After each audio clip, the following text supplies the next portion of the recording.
Opinion টাইমসে আপনাদের সকলকে স্বাগত। আমি এআই সাহেব রয়েছি আপনাদের সাথে।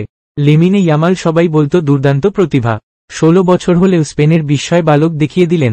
শুধু প্রতিভা হয়ে থাকতে আসেননি তিনি। ইউরো কাপের সেমিফাইনালে ফ্রান্সের মতো দলের বিরুদ্ধে যে খেলাটা তিনি খেললেন তা দেখে অবাক হতে হয়। গোল করলেন, ইউরোর ইতিহাসে সর্বকনিষ্ঠ গোলদাতা হলেন, বারবার গোলের সুযোগ তৈরি করলেন, তার পায়ে পিছিয়ে পড়েও ফ্রান্সকে হারালো স্পেন। ইউরো কাপের ফাইনালে উঠল তারা। সেমিফাইনাল থেকেই বিদায় নিতে হলো কিলিয়ান এমবাপের ফ্রান্সকে। তবে ইউরোয় প্রথমবার ফর্মে দেখা গেল এমবাপেকে। স্পেনের বিরুদ্ধে তিনি যা খেললেন তাতে মাথা উঁচু করে মাঠ ছাড়তে পারবেন এমবাপে। মিনিটে মিনিটে বদলে গেল খেলার ছবিটা। এই স্পেন আক্রমণে উঠল তো পরক্ষণেই পাল্টা। স্পেনের রক্ষণে বিপদ তৈরি করল ফ্রান্স। চোট পাওয়ার পর থেকে ফেস গার্ড পরে খেলছিলেন এমবাপে। চেনা যাচ্ছিল না তাকে, পায়ে বল রাখতে পারছিলেন না, সেই চেনা দৌড় দেখা যাচ্ছিল না। সেই কারণেই হয়তো সেমিফাইনালে ফেস গার্ড খুলে নামেন এমবাপে।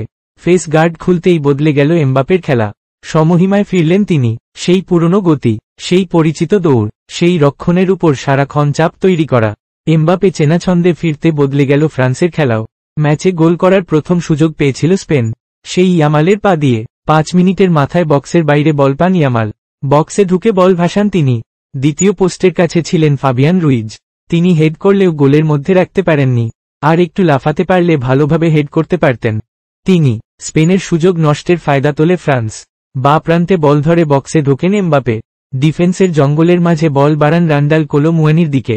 ঠান্ডা মাথায় হেড করে বল জালে জড়িয়ে দেন কোলো মুয়ানি।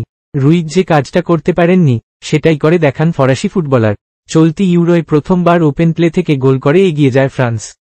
গোল খাওয়ার পরে যে স্পেনের আক্রমণের গতি আরও বাড়ে। বিশেষ করে দুই প্রান্তে ইয়ামাল ও নিকো উইলিয়ামস ভালো খেলছিলেন। দ্রুত বল নিয়ে ঢুকছিলেন তারা। কিন্তু বক্সের মধ্যে স্পেনের অধিনায়ক আলভারো মোরাতা কাজের কাজ করতে পারছিলেন না। 21 মিনিটে জাদু দেখালেন ইয়ামাল। বক্সের বাইরে বল পেয়ে দুই ডিফেন্ডারকে নাচিয়ে ছাড়েন তিনি। প্রথমে ডান দিকে ঘুরে চকিতে বাঁদিকে ঘোরেন। ফলে দুই ডিফেন্ডার কেটে যায়। ইয়ামাল বুঝতে পারেন গোলের সুযোগ রয়েছে। বায় বাক খাওয়ানো শট মারেন তিনি।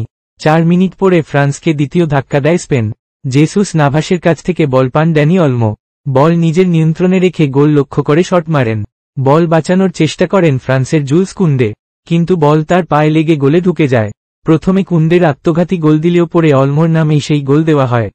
0-1 পিছিয়ে থেকে 4 মিনিটের ঝড়ে 2-1 এগিয়ে যায় স্পেন। প্রথমার্ধের বাকি সময় আর গোল হয়নি। 2-1 গোলে এগিয়ে বিরতিতে যায় স্পেন। দ্বিতীয়ার্ধের শুরু থেকে আগ্রাসী ফুটবল খেলা থামায়নি স্পেন। সুযোগ নষ্টের খেসারত দিতে হল ফ্রান্সকে। বাকি সময়ে অনেক চেষ্টা করেও সমতা ফেরাতে পারেনি তারা। হতাশ হয়েই মাঠ ছাড়তে হয় এমবাপেদের। ফাইনালে উঠে উল্লাসে মাতে স্পেন। এখন এই পর্যন্ত।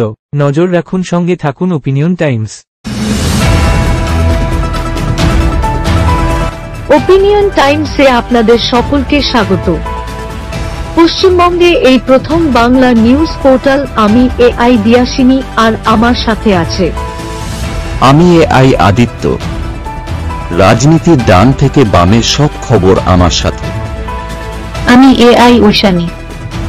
খেলা থেকে বিনোদন, সঙ্গে থাকবে সেলিব্রিটিদের কুটকাচালির খবর। আমি এআই সিদ্ধার্থ। বাজার অর্থনীতি থেকে রাজনীতির ওঠাপড়া, কুর্সি বদলের সব খবর আমার সাথে। আমি এআই দীপ্তি, থাকবো আপনাদের সাথে। সত্যের উদ্ঘাটন, নিরপেক্ষ বিশ্লেষণ, সঠিক খবর প্রদান। সঙ্গে থাকুন, দেখতে থাকুন ওপিনিয়ন টাইমস।